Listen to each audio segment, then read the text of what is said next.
You are listening to episode 93 of the Irish Photography Podcast. Today's topics are our trip to Donegal and coronavirus. I don't know who you are, but welcome to the Irish Photography Podcast. Sit back, relax, and listen about cameras, gear, settings, stories, and all things photography. Join Diarmuid and Darren on Ireland's Best Photography Podcast. Let's go.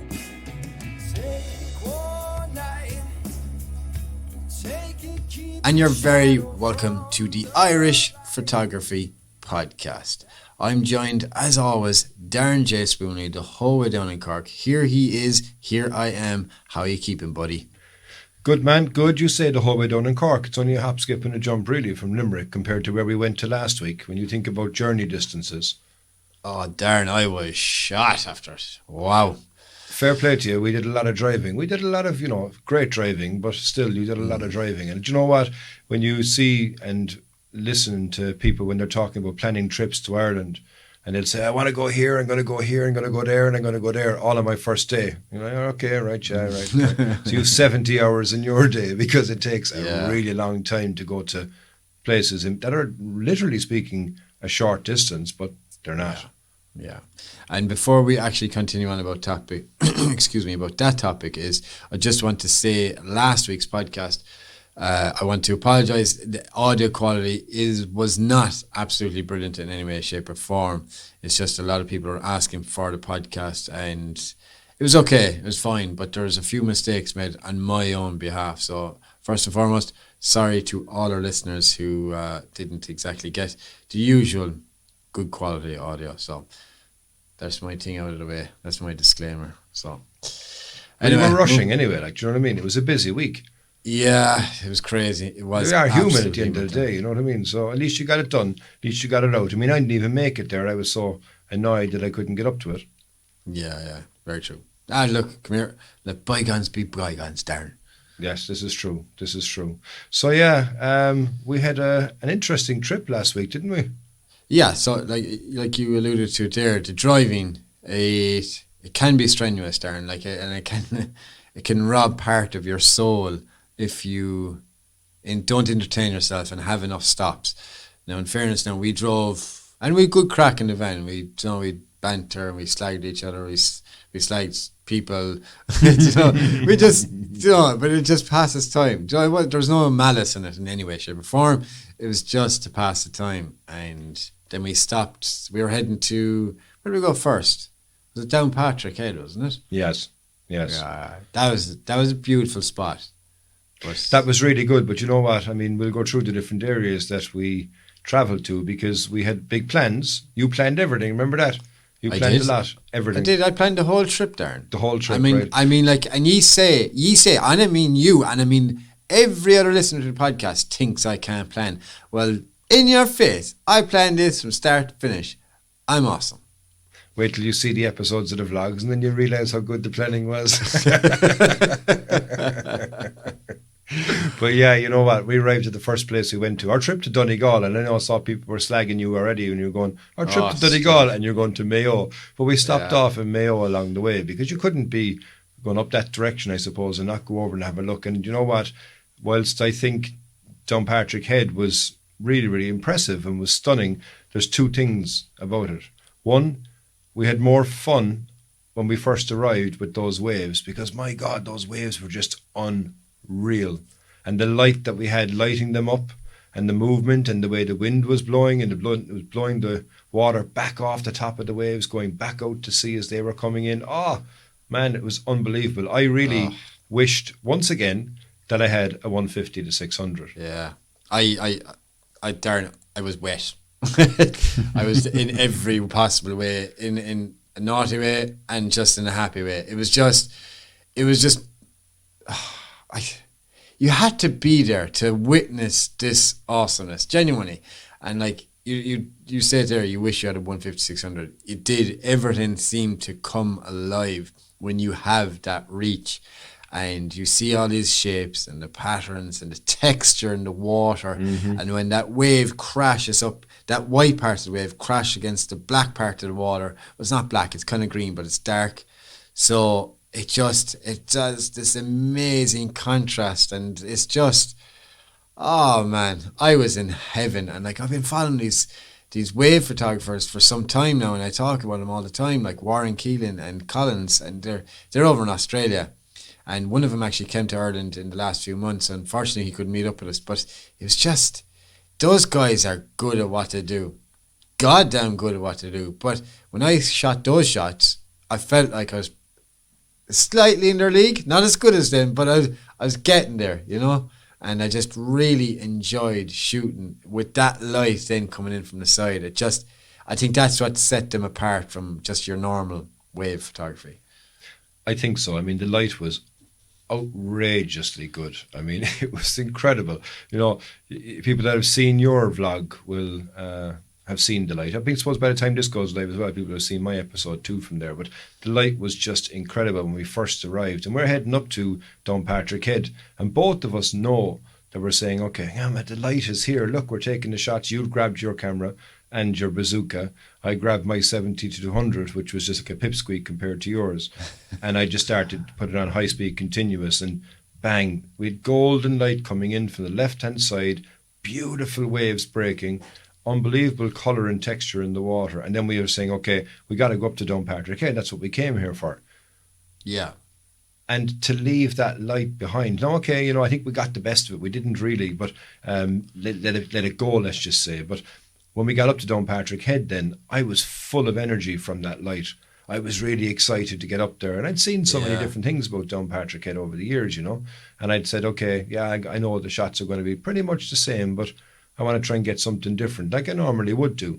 But when I got up to the top of it, I don't know about you, but I went, wow, man, this is impressive.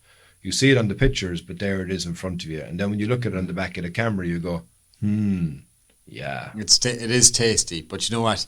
Because we were in such a high from the first part of it, I almost felt slightly left down. But I'm painting this in the wrong picture. It was still unbelievable. I mean, the height of it, the girth of the width of the island itself is just, it's phenomenal. And the tech and it is really beautiful to see. But after coming from that light up to this to just pure flat dull light, it did nothing for the scene. And that's why I would love to go back and primarily shoot that sea stack in proper light. I think it'd be a total different scenario. I would agree with you fully in it, because we were spoiled with the light as the first arrived. And as you say, it was flat. It was going into blue hours, so it's, you know, grey skies. You get very, very blue images, let's just say, in regards to the scene that you're looking at. But when you think about having some nice light there, that side light that we had, if that was lighting up that stack when we just arrived, don't think it was, because we could see where the rays were going down too. Yeah. But with nice side lighting it, I think it would be beautiful. And that brings me to the second point. Was I'd seen so many pictures of it over the years, and there was one picture that I'd saw, and it was Pavel had taken the picture, where you can get down underneath and there's a cave that goes in underneath, and you can get a photograph of the stack, but you got the water looking out. Now, you can only get down there at low tide. When we were there, it was high tide, so I didn't even bother mentioning it, because no one knew. We'd be going, what? There's a way down there? There's a cave? What do you mean? I want to go. Let's go. So I didn't even mention it to you, because we were at high tide, you know. Yeah. But that's a shot, I think, that I'd like to be able to get from there another time, I suppose, if we would ever go back there again. But my God, it was a fair old drive to get up there, wasn't it? Oh, yeah. Like I said, I lost part of my soul, you know, driving up there, because it can be tiring, especially, you know, if you're doing a lot of driving. And you just have to keep yourself entertained, listen to music, podcast, have a bit of banter who you're with, take breaks. Like, we stopped for food here, there and everywhere, you know. So yeah, it was fine. I didn't mind. I enjoyed it. Yeah, I mean, so did I. I really enjoyed being chauffeured around, like, you know. But when you say, but you lost a part of your soul, I did also on the top of the headland there, because that's right. With all my excitement, you know what I've heard 1,000 times before, or maybe people have happened the same thing, and I've always gone, it never happened to me. But guess what? It happened to me, that the foundation kit from my Lee filter didn't go on properly and just popped off right over down into the sea, never to be seen again. And the part that annoyed me most was I took it out and I put on what I thought was my little stopper, but it was actually my big stopper, and I set it up for one photograph. And I took that one photograph and I was like, this is very long. Okay, it's a big stopper. Right, fair enough. I'll go with the big stopper. After that, I took out the big stopper, put in the little stopper, and that's bang when it went off. So I rarely use the big stopper. I mainly use the little stopper. So I was well annoyed. But I wasn't more annoyed with the little stopper. I was more annoyed then that the filter holder was gone. So now I was just starting the trip after a space of 10 minutes in. Well, maybe half an hour in because we got that glorious light in the first part. But yeah, so I lost more than a bit of my my heart there, like, or my soul. Yeah.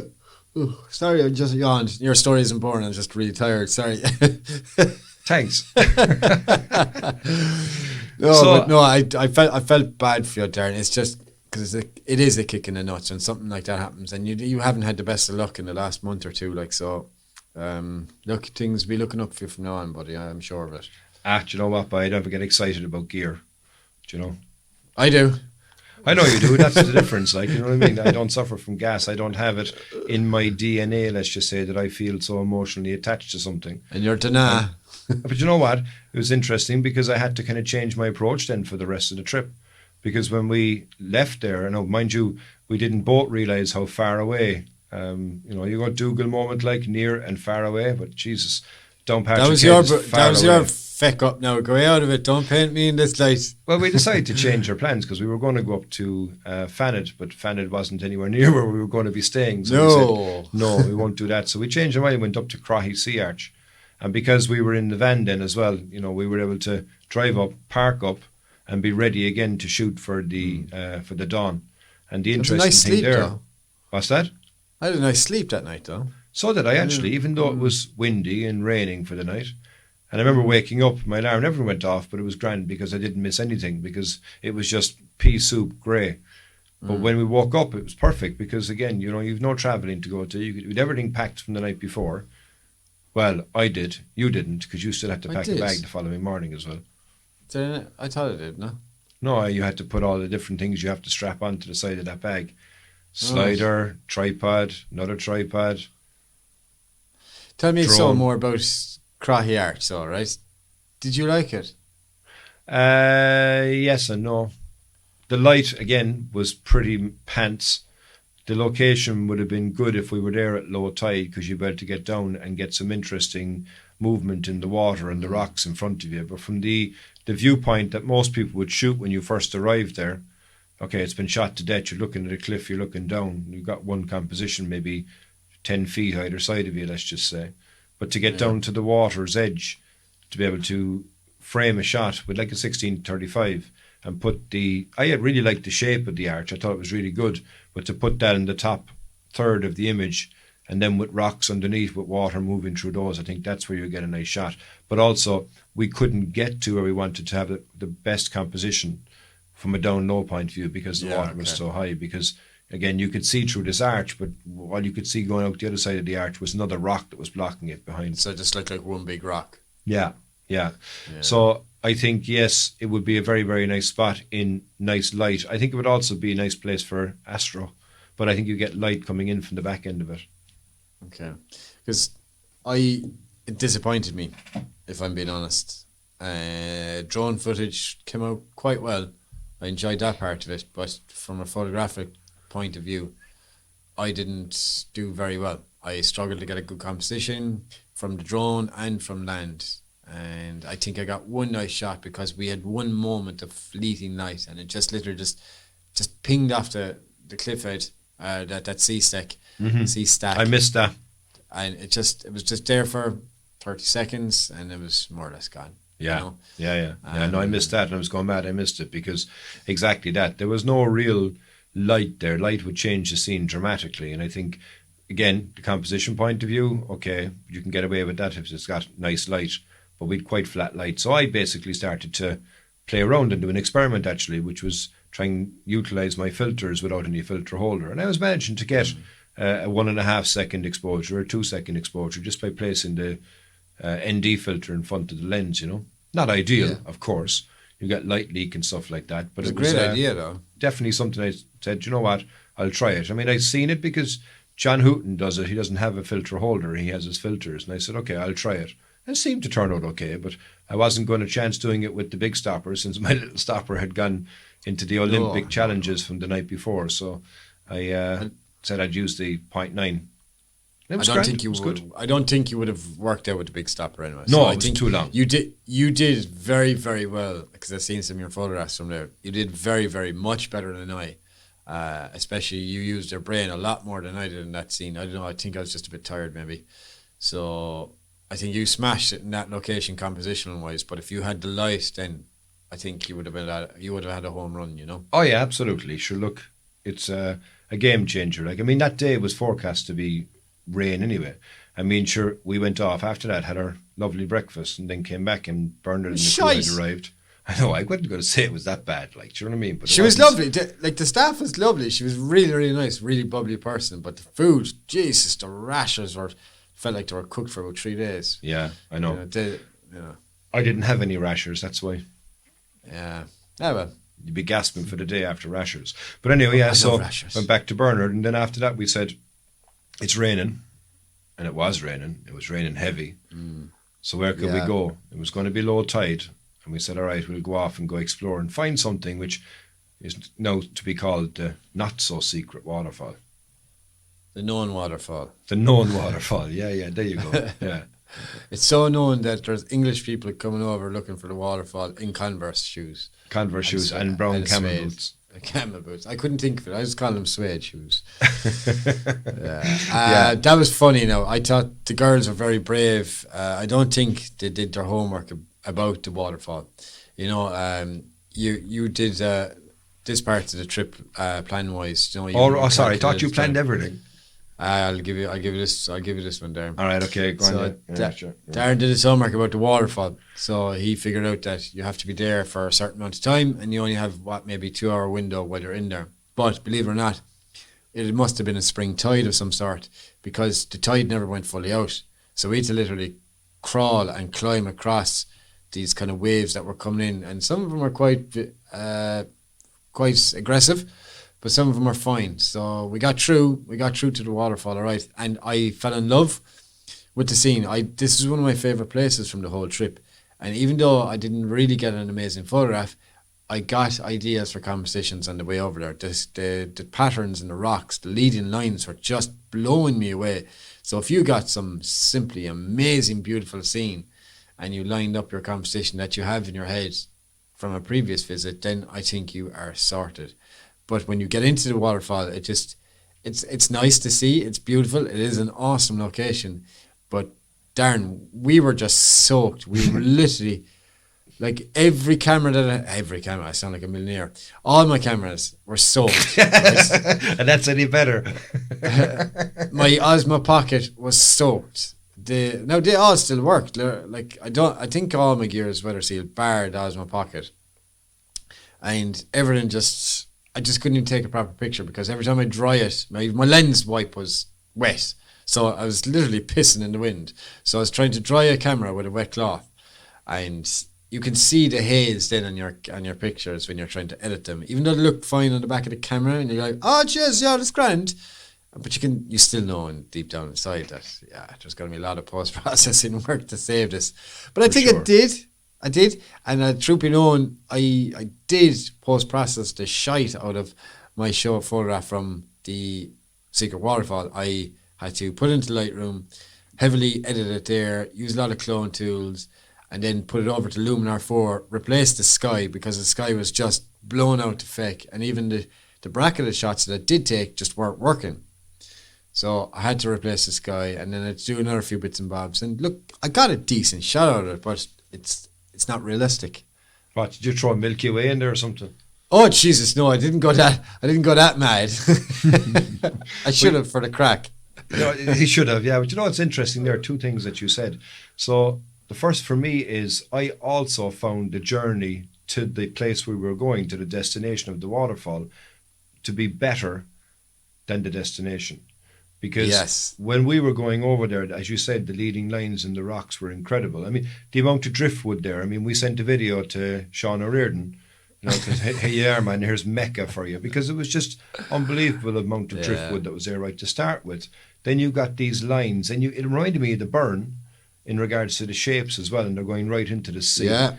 John Myler would have a fucking wet one. John Myler would have loved that, yeah. And then after that, there was another area too where you could see the damage that was been done by, I think it must have been sea urchins or limpets or something like that, but all the pocket holes that you see in the rock and the erosion, and also the number 8.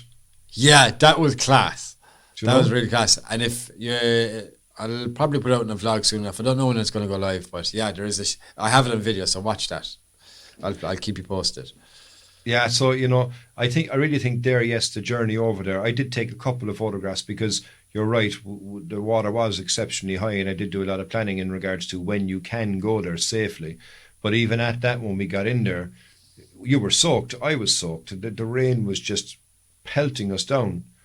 But I was more than soaked because when we arrived there, my bad luck continued. So I just said walking down by grass and decided I didn't want to really walk on my feet. I said I wanted to walk on my ass. So I went basically and slipped and on this mud, and it was horrible because I couldn't find my rain jacket. So you borrowed your bright yellow lime green jacket to me, but it was a waist-high jacket. So when I went down into the mud, and of course all up my back got all the mud, all down the back of my pants got the mud, and that was just the start of it. So by the time we got over there, I was freezing at that point because the amount of rain that had come on us. All our gear was soaked, but I had the foresight to have the GoPro, and the GoPro, in fairness to it, it worked perfectly fine from the waterproof point of view. Yeah. And even on the way over there too, it was interesting because you could just grab it, put it down, not worry about it, because I had it on that Joby Gorilla. Yes. But, I really enjoyed the journey getting there. I haven't gotten to look at my images there yet, but I do think that I got a couple of nice shots, and maybe there's one with you in it as well. Oh, brilliant. Looking forward to seeing that now. Yeah, well, it looked nice in the back of the camera. But again, me, like you, it could be completely destroyed. It could be covered in sea spray. It could be covered in mist and water. Because, that place, it is beautiful. And I do think that there is a shot to be gotten there, but I'd like to have a look at it on the apps to see if you could ever get the sunlight to set, that it would come straight in and light up the waterfall behind. That would be a shot. You'd have to get it coincide as well with low tide, so that you could go out there at that point in time, so you're not going to be stranded. And obviously, when you're going back, you're going to be going back in the dark. Yeah, that's going to be a tough one. So that's it. You have to have the stars aligning for you for that to work, I'd say. I don't just plan it. It might happen in 2047. You never know, but something along those lines. Anyway, I think it could be something to do. Yeah, it's not a bad idea. Yeah. It is not a bad idea. But really, really impressive place, and I think after that, then we had to finish off the day, which we went up to Slieve League, the mighty Slieve League. God. What happened to you there then? You had a bit of bad luck there, didn't you? Yeah, I started sulking. And it's just, we'll rewind to the waterfall, and we just finished up there and we're heading away, and I said to you, "Jesus, the slider's fucking brilliant. Nothing ever happens to it, and it gets used a lot. It's been to this country, it's been to that country, uses all the time. It's always in my bag, blah, blah, blah." And then we goes off to Slieve League, and I was my usual jolly go happy and having mighty crack, and and then we went off shooting, and I was just, now in fairness, Darren, I set up the most gorgeous, my best, this would have been my best time lapse ever, composition wise. It was just the way I had it worked out. It was just going to be freaking unbelievable. And then it took one picture and then slid up to the top part, and I was like, going, what the hell is going on with the slider? And then it got to the top part, and the started going, I was like, Jesus Christ.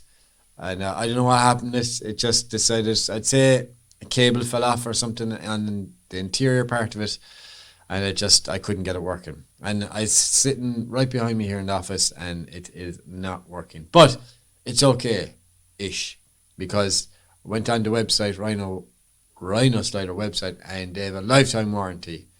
So perfect. Okay. Fingers crossed. So you're able to get that back, yeah. So when we were up to Slieve League, I saw where you went, and it did look as if it was going to be awesome. And even there on that place, they are impressive. But what I was more impressed with was that we decided to open the gate and drive up to the top instead of leaving the car where we thought, or the van where we thought we had to leave it down in the car park. Oh, yeah. We wouldn't have. Do you know what? We two of us would have just sulked for the rest of the evening, because by the time we would have gotten up there, all the light would have been gone. Yes. It would have been dark by the time we got up there. Yes. And that would have been no easy hike either. No, it wouldn't have. And then coming back down as well in the freezing cold with that wind. Oh, it was grim, man.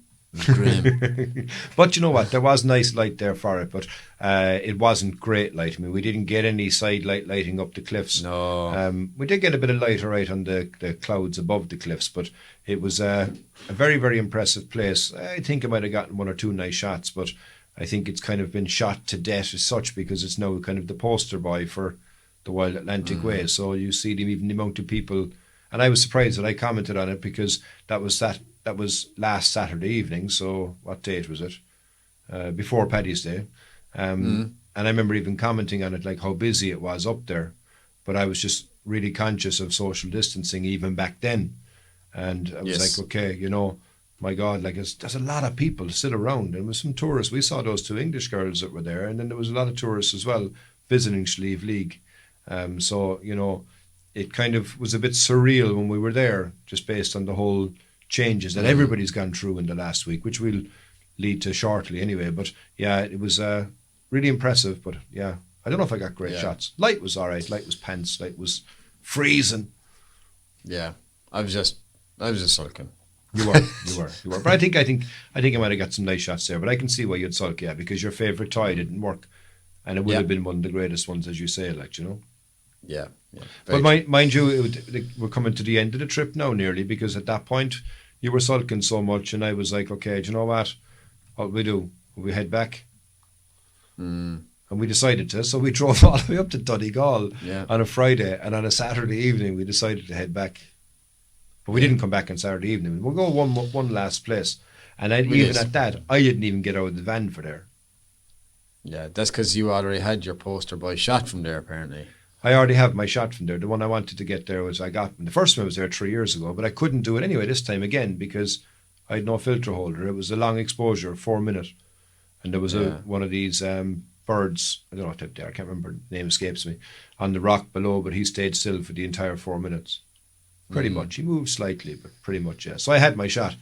But you got out, and my God, those conditions were grim. They were grim now, and like I've got my favourite shot from there now. Even though I had a shot from there before, it was nice, but I think I bettered that. The light wasn't good at the start, but then all of a sudden this big storm came. Yes, we got battered. Oh my God, Bernard. Oh Jesus Christ! I forgot about that. So I wish I only had my camera on. So I was screaming out of enjoyment because the light just erupted, you know, behind the lighthouse in the competition that I was. I was like, yes, yes, yes. And the Bernard picked up his tripod. Do you ever see a child running in excitement, right? And they kind of waddle. So that's the way he was running. Next minute, sorry, Paul. He slipped and he literally bounced off the ground into a puddle. You could see the water splashing up as if it was a John Woo film, like in Mission Impossible or something, in slow motion. It was absolutely brilliant. And I took a picture of him because he was covered in muck from head to toe, and I put it up on Instagram. It was just, it was brilliant. But the light we got was great. It was really, really nice. And it's definitely my favourite shot that I've ever taken from Fannet. And no, I've only been there twice, but still, it was nice to get that really kind of favourite shot, you know. I don't think I'll be going back to Fannet for a long time now. I won't anyway, no. I mean, look, yeah, it's a lovely spot. And I think just the conditions that were there, I was like, you know what, I'm nice and warm, or so I thought, sitting in the van, but it was actually freezing sitting in the van because the wind was blowing right in against it and the van was constantly being moving. So when you came back then, it was like, okay, here we go, head back down the road. And we had one final stop off on the way, which I think was probably one of my favourite spots of the weekend. Yeah, so I brought you to Mullimore. So you've never been to Mullimore before, so no. I knew a few spots. So I brought you over to the behind the Pier Hotel first. It's just up a small bit up the hill. And normally you'd get a few surfers in around there trying to surf, and you can get some decent waves, but they just weren't playing ball for us. So we kind of packed up and we went up to up at Castleblanc Castle. And in there you can take a quick right and you can come in line with the headland and you can see some of the waves. And there, again, our hearts were content by trying to photograph the waves. I had a great time trying to do that, but not as successful as the very first day. Yeah, and once again, I wish that I had the 150 to 600 for. I told you to take it, man. No, you were using it, and I was like, okay, do you know what? No, I'll stick with that, because even what I was trying to do there with the 70 to 200 was not just look at the waves, because the waves themselves, okay, I couldn't really find a place where you could get a photograph looking into the tube of the wave, let's just say. Yeah. So I decided to use the waves as they were breaking, but hopefully, haven't looked at them yet, but to use as the leading line directly up to that house, because it was quite impressive. And then there was a small bit of light that came for a very, very fleeting period of time. And again, I think I was able to get a shot at that too. So I really liked that a lot. I thought the area was quite impressive. And again, as always, but with nice light, that could be outrageously good. Yeah. Now, I did find a composition of Cassie Blonde that I'd never seen before, that my eyes just spotted while I was going for that walk. I was like, oh, okay. Yeah, I need to come back here and do that, but I need the right light. And myself and my wife, we've been up there once before, and we stayed there for a whole weekend. And I think we might try do the same again soon, and I might sneak off and try if I can get that composition. So it's a nice trip away, especially if you're doing it with a loved one or whatever. John, you can get away for an hour or two. Great, early in the morning when they're asleep. So yeah, I might chance that sometime soon. Yeah, so look, that was our trip. It was very, very good. We had to cut it short, and we headed back down the road on the Sunday. So yeah, we'll be seeing. Everybody will see bits of the stories anyway, I suppose, from both our videos that we did. But it was really good.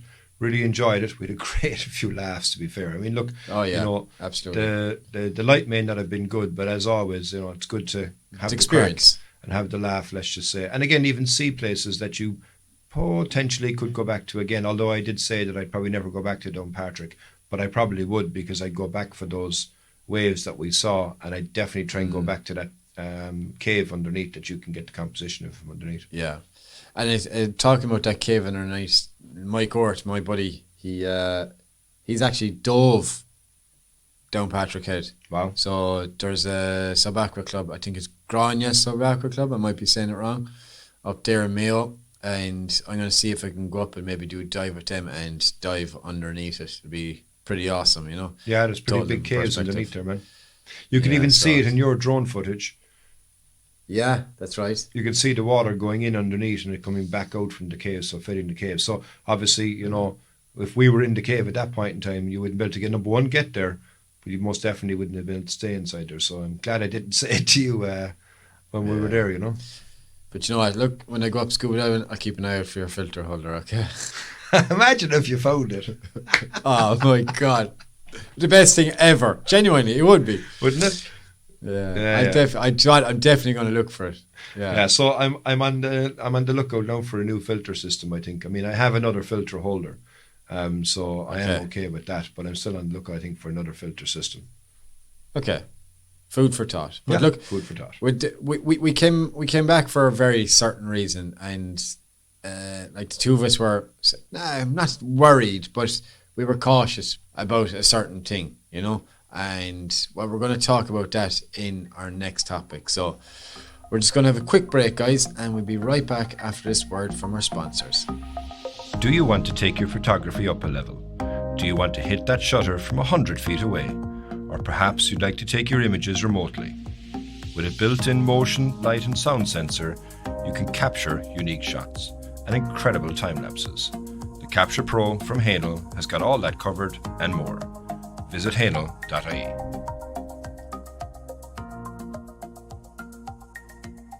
And you're very welcome back to the Irish Photography Podcast. And we're on to topic 2 today.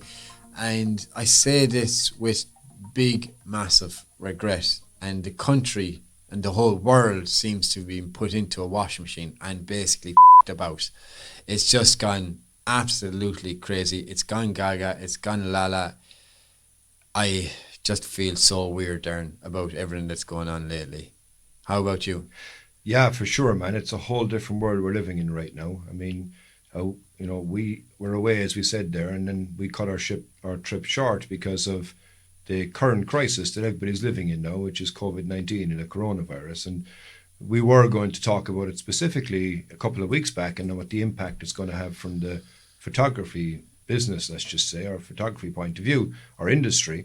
But I think it reaches further than that even right now, because everybody has been affected by this already. And the changes that have happened and the way of life that we're living right now is not going to be something that's going to go away very shortly. We're in this for a while. So, there's going to be a lot of changes from a lot of different things. A lot of people have stopped working. A lot of people, if they're lucky, they can work from home.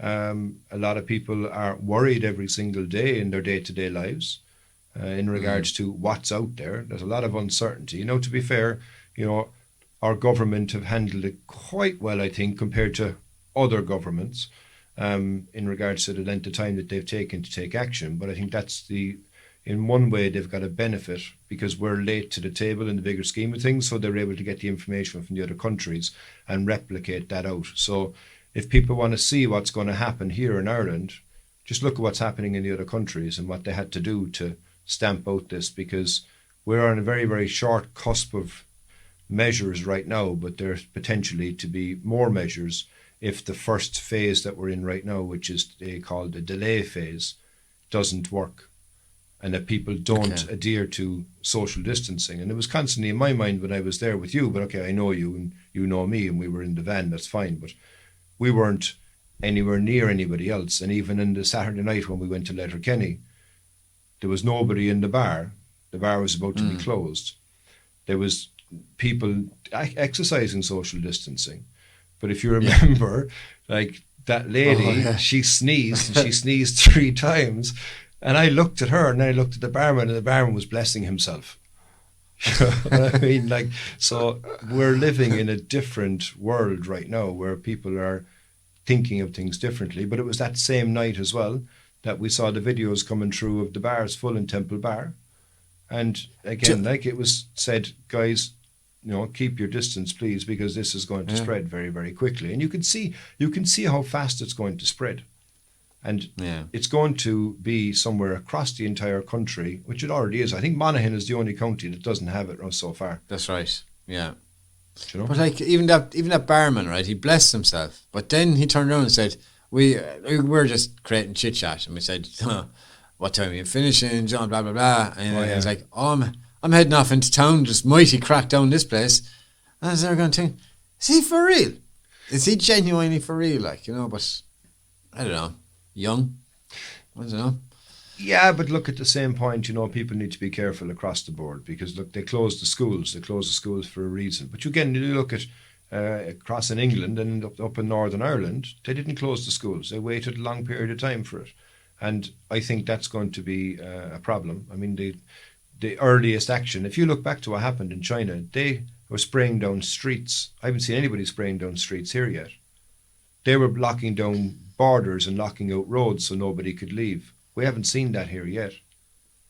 Yeah. So if the delay phase doesn't work and people don't follow the guidelines that are being given, then it will be moving to those draconian measures. You know what I mean? So that's why I think the government have been quite clear, and they've taken what advice they've seen from the other countries. But on that Saturday evening, I mean, I remember seeing it on the Sunday, Simon Harris put up a tweet or something like that going, guys, come on, cop on. And then Monday morning, bars closed, because you have to take the measures. This is unprecedented times, man.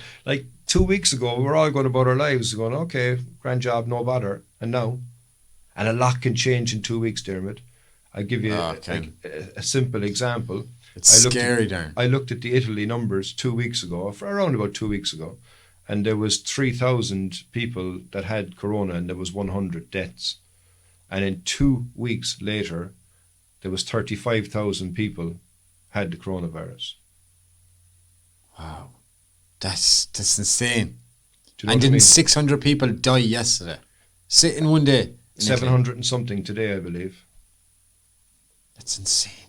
It's insane. Look, I think a lot of people, when they first heard about coronavirus, was like, whatever, it's just a flu, it's just a cold.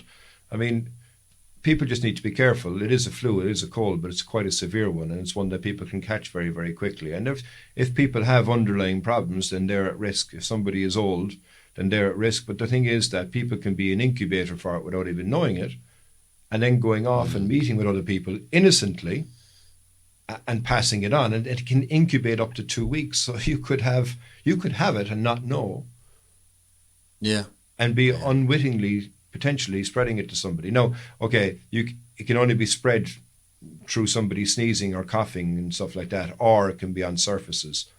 And if you remember, even before we went away, I was always never touch a surface with my hand. I'm always that way. I mean, because it's something that just always wrecked my head about going to the toilet in public places. You know, you wash your hands, Okay. and then you have to grab a handle on the way out. Like, it just used to always wreck my head. So I'm always conscious about that. So people can spread stuff unwittingly because it can stay on the surfaces for up to 2 hours, I believe. No, I thought it was 2 days, but Jesus, 2 hours. It's still that's a long amount of Maybe time. it is 2 days, and the actually. amount Maybe of- it is, yeah. I'm not quite sure. But even still, at that point, it's a long period of time that it can stay there, you know. Yeah.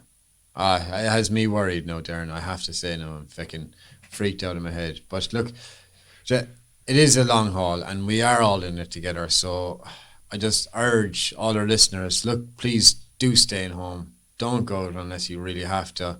If you're going somewhere, make sure it's somewhere quiet. You know, if you're going out for a walk or with a family, just try a bit of social distance. I know it's probably going to be hard, and it's against the grain. It's against the normal kind of everyday thing that you've been doing for the last 25 years of your life. But still, you know, just try do what you can do. But like, if you think about the industry as a whole for photography, right? You have Canon, Nikon, and Sony, and Blackmagic, Fujifilm. Every single manufacturer in the world is going to be affected by this. Like, we have the Canon R5, R6, R1,102. I don't know how many cameras and lenses are coming out. You're only I'm interested in baffled the by it Canon all. ones anyway, let's tell the truth. Yeah. Like, the rest are just fodder. Yeah. Go on anyway.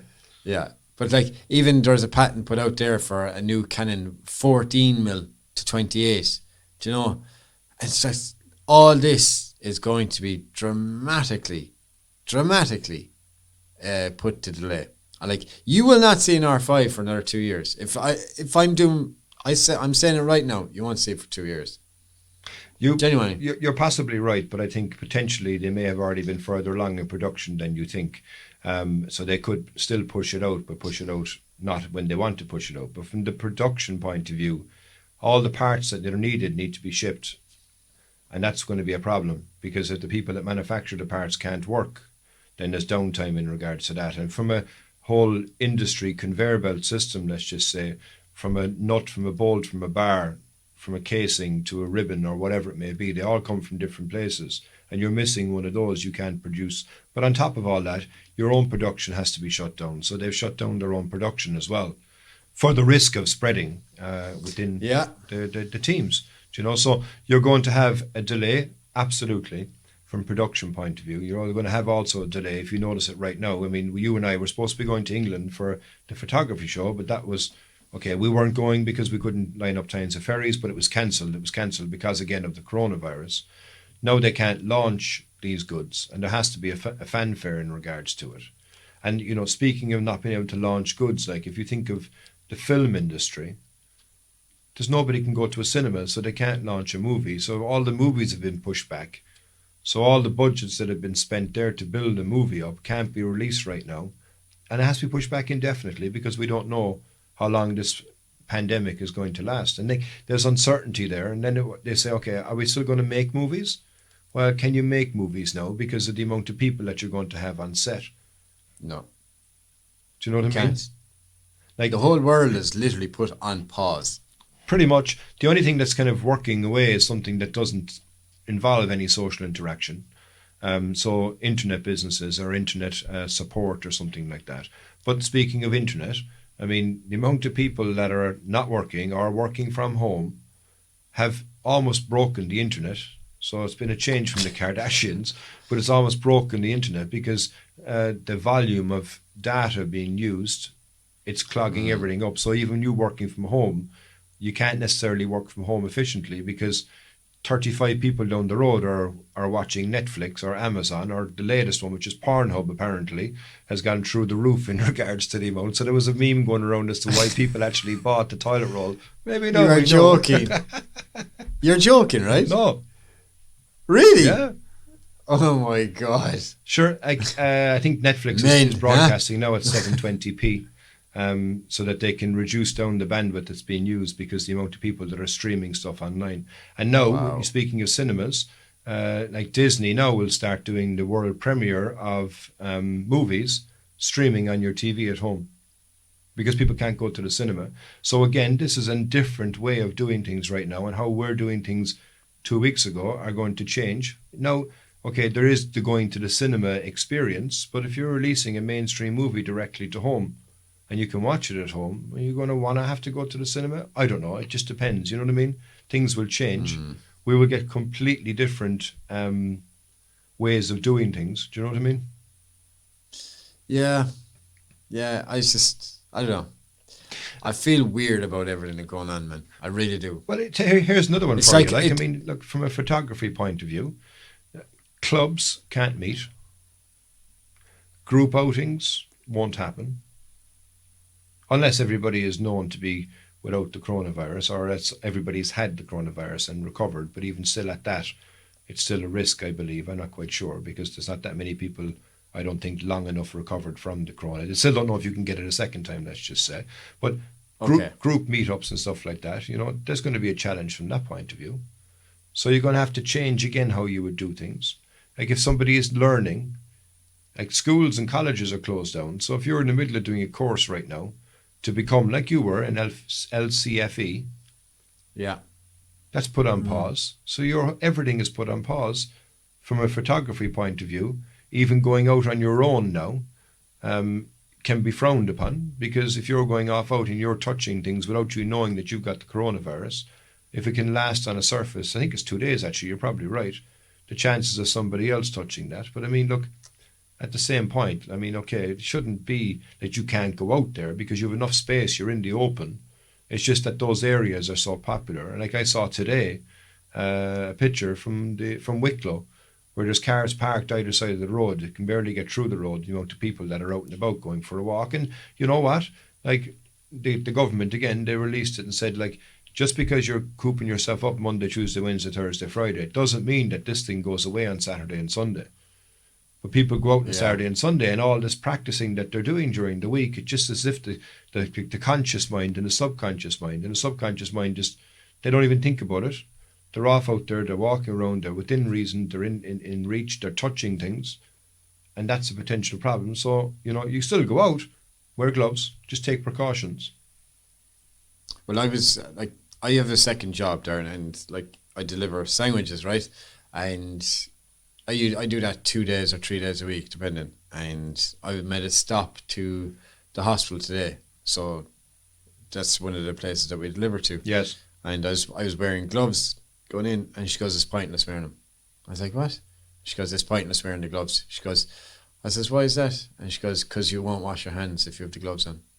Yeah. And I goes, "I do wash my hands." And she goes, "Oh," I says, "I'm sure you might." She goes, "But the majority of the public, if you have gloves on, you have it in your head that you can't infect things or you can't catch it. So therefore you will not wash your hands, or you won't sanitize them. You leave them on for 2 hours and you won't do anything."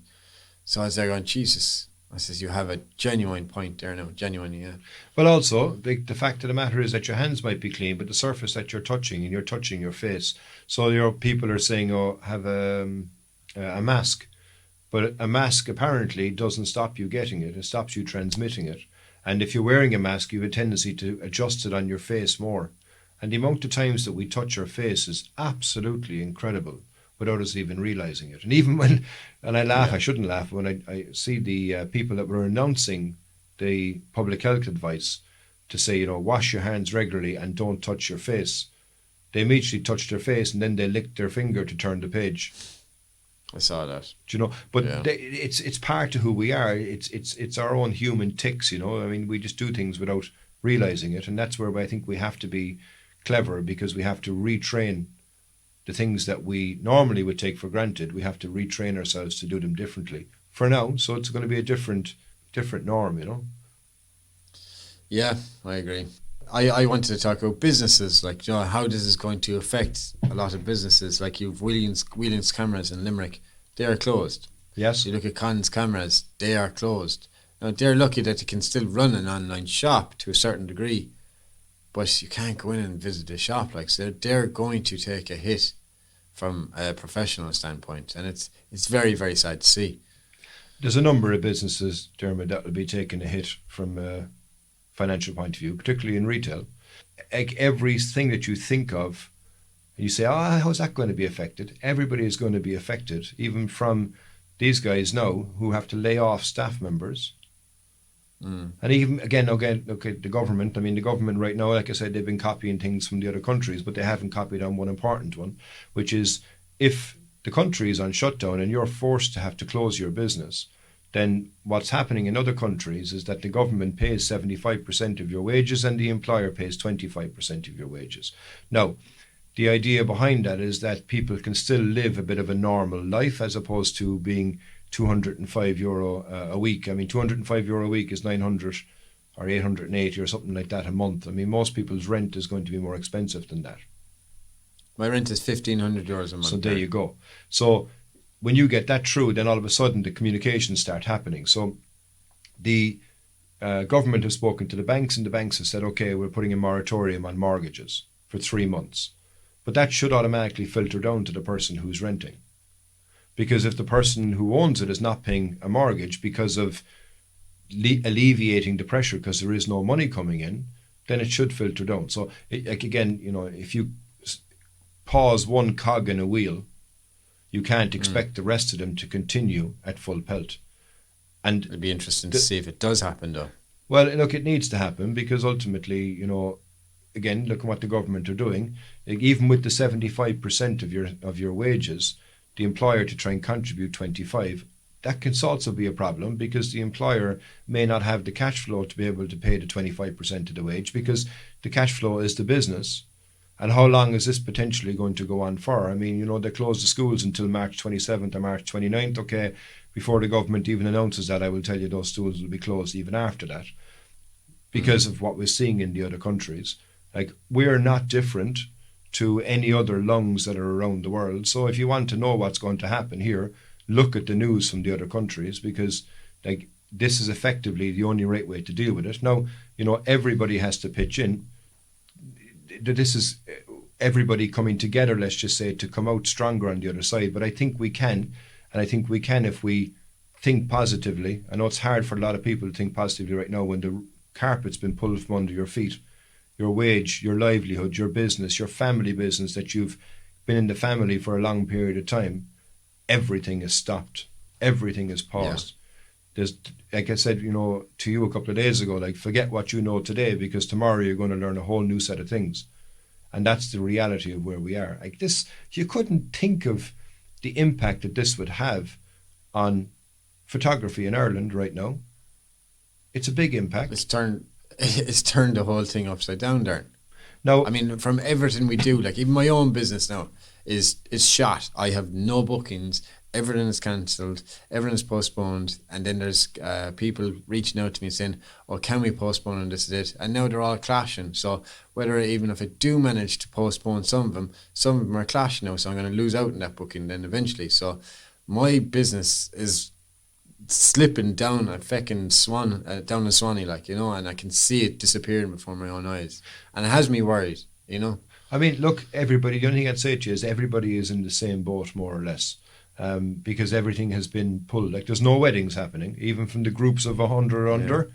There's no bars open, so you're going to have a wedding in a venue that's not going to have a bar unless you do it yourself. And I imagine that's still going to be the case from small weddings. But even at that, 50 people in a room is not exercising social distancing. So you kind of go, do you know what? I think I'll stay away from the wedding here right now. So everything is on pause. And when you think of the wedding business, okay, is the portrait business on pause? Is that still working? I'd never made much money from it, and I didn't have much interest in it. So it was just weddings that I mostly made my money from. But even on product, there's uncertainty there in regards to launching of products. So a photographer would be engaged to come in and take a photograph of products so that you could utilize it for a catalogue or for a brochure or for a web campaign. Yeah, I'm actually doing a thing for a company at the moment. So they said they'd send things out for me on Monday. It's Friday, I still haven't got them. So I wonder if it even Send them out. Well, the thing is, they might get the Yeah. pictures done now, Diarmuid, but who knows when the campaign is going to go live. Everything Yeah. is on pause right now. It's like Yeah. it's like a movie. I mean, a lot of people I think would kind of go, are we really experiencing this? Is this happening right now? But you've got some good news that comes out of it, don't you? Because I do. if we are all in self-quarantine or as much as possible and self-isolation as much as possible, but even without even having any signs of anything, but just to ease the potential... Ease the pain.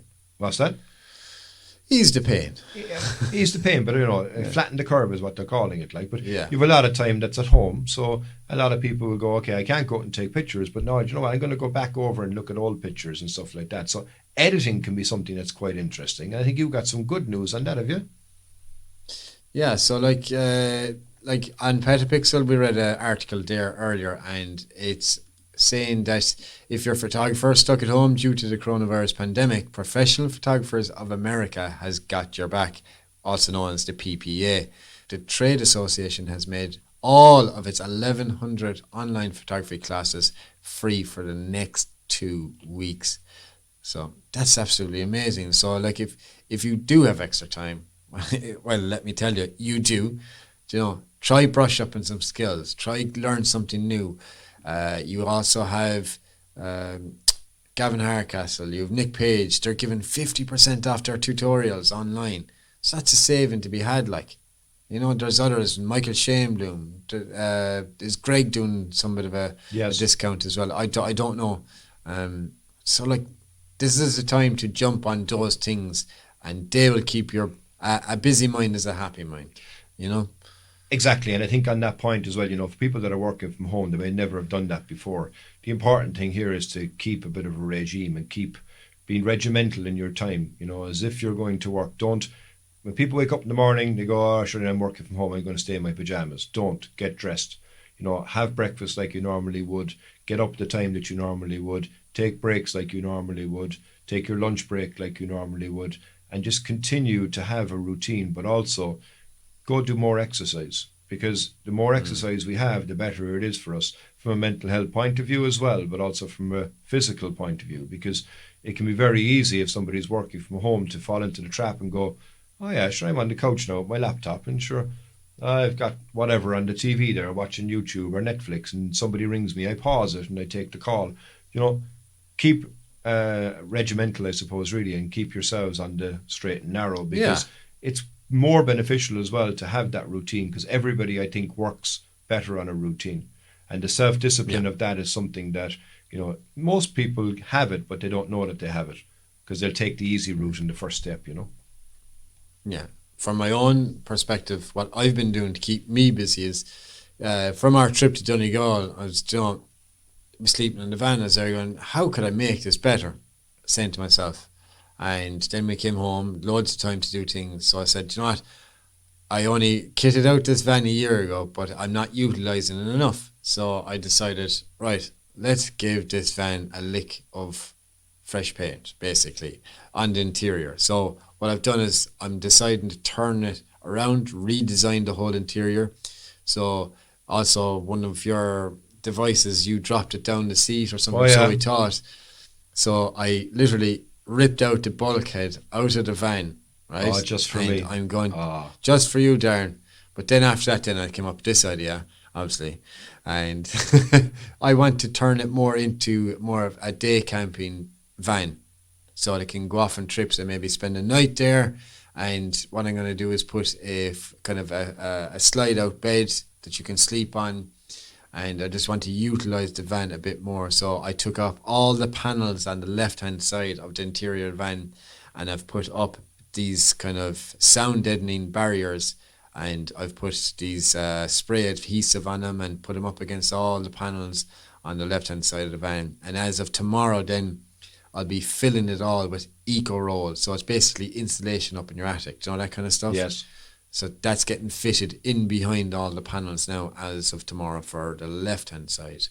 And then we'll start working on the right-hand side, and we'll go from there. That's cool, man. That's class. I can't wait to see what you do with that, because I think it will be, again, a great project to get your head stuck into, to keep Yeah. yourself busy, and you'll get a sense of accomplishment as well at the very end of it, you know. I mean, look, this thing right now, yeah, it is everybody up in the air, but you know what? There is light at the end of it, and we will get through it. But it's important that we just think that we can get through it collectively, stay positive, like I say, stay agile, don't go to sleep, don't be just, oh yeah, whatever, I'm doing nothing. No, keep active, an active mind, you know, Yeah. active body. Yeah, absolutely. Look, we're going to leave it at that, and we're going to go for one quick last break, and we'll be right back with our VSP.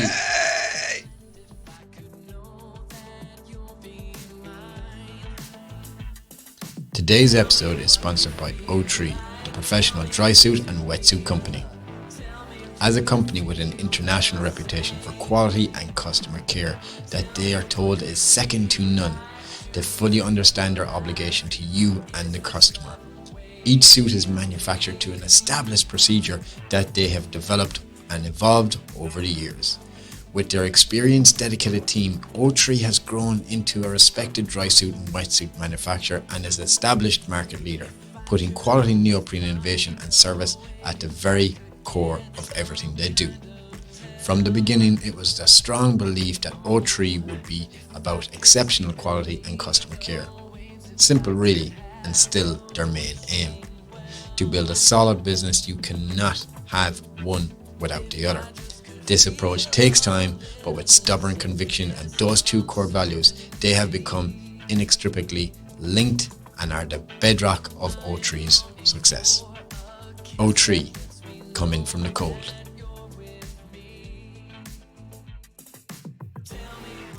And we're back with our VSP, our listeners' favourite section of the podcast. If you're new to around here in these neck of the woods at the podcast, VSP is a very solid product, and it's something that's tried and tested from our lovely hosts here at the Irish Photography Podcast. It gets the golden seal of approval. We've used it, we've tried it, we've tested it, we believe in it.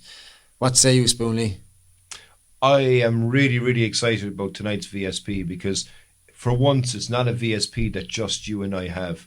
It's a VSP that everybody has. Correct. This is the cheapest VSP that we've ever had on, and we've had some glorious VSPs. I mean, someone came on, a special guest, I think it was Maz, came on with a VSP of a Canon 5D RS. There was like a camera worth about $4,000. Like, Yes. we're like, yeah, the VSP is kind of like affordable, kind of in a weird way. Yes. But yeah, but that was funny. But like, we've had loads of VSPs, DJI Osmo Pockets, Mavic Airs, everything. And some things are great, nice and cheap. Some things are a bit more expensive. But this is officially the cheapest VSP that you can get. True story. And it is, drum roll please, a 5-cent coin. And now you're saying, what? A 5-cent coin? How is that a VSP? Well, let me tell you, a VSP 5-cent coin is in every one of my camera bags. And why not a 10-cent coin? Why does it have to be 5 cent? 5-cent coin will fit every base plate that you need for your tripods. So it's nothing worse being stuck out in the Slieve League or the Cliffs of Moher or the Cliffs of Kerry, and you want to get your base plate off to change it to your other camera or your gimbal or whatever you want, and because you've locked it on so tight at home and you've no tool that you normally use to get it open with, and you can't get it off. And look, we've all been there. Well, maybe not you, Darren, but I definitely have been there trying to get that base plate off, and I couldn't. So a 5-cent coin in the bag, and it will fit in your base plate, and it will unlock it for you. So I urge you all, and plus, no one will rob a 5-cent coin. So 5-cent coin in every camera bag that you have, and one in your car, and then one in your van, and wherever I go. Hands down, that is the best VSP we've ever had. We're almost at 100 episodes of the podcast, and that is the best VSP of the lot. Isn't it? It's brilliant. It's just so simple but so effective. And I have been there, and it's nothing worse than you're there going, how am I going to get this thing open? What am I going to do? Do I try and twist it off here? And I still can't do that. Yeah, I've been in that situation, and I think the 5-cent coin is a wonderful idea. It's a savior. It's available. It's available anywhere. Available wherever you go. Available in your jam jar upstairs, or your kid's piggy bank, or the paper cup. Try down the side of your couch. I'd say you'll find a few of them there. I tell you so much. It's not up in my piggy bank upstairs. Cause I tell you, Taylor has all the coins in this house, and she has them all counted as well. She's fucking cute one. I tell you. Did you find any 5-cent coins when you tore the van apart? I did actually. There you go. So they're available everywhere. Check a pocket that you haven't worn the pants for a long period of time. No doubt there'll be a 5-cent coin inside there. But I really like it, and I think it's a really good VSP as well to finish out the episode on this evening. Yeah, I think we should do a review video on the 5-cent coin. Available in one colour. 2 sides. Imagine trying to do a review on that. Well, actually, we guys. could, because you get multiple ones from the European countries, because we have the harp on the front of our. Oh yeah, that's true. I wonder, are they any different in the other countries? We digress. Yeah, listen, really good VSP actually. Fair play to you. I never thought of that as being a VSP, but it's spot on. Yeah. Thank you. All right, so guys, thank you very much for listening. If you want to further your experience, please log on to the Facebook page, and all you have to do is mention a name, a host of the Irish Photography Podcast. That's Darren. I'm Diarmuid. We'll even accept Bernard Geraghty, or even a special guest that has been previously on. And also, if you go over to Instagram, Darren does a great job of hosting that side of things, sharing pictures and integrating with our listeners. So thank you very much for listening on to the podcast today, guys. I've had a blast, Darren. I hope you did too, buddy. Yeah, I really did, man. It was really good to catch up. And thanks for everybody for listening. And from me and Cork, everybody stay safe and Shlán go forth. Ayo. Hey guys, if you dig what you're hearing, why don't you jump over to iTunes, Spotify, or wherever you get your podcasts. Give us a 5-star rating, and don't forget to share with your friends. With all that done, we'll see you next week, and remember, keep shooting.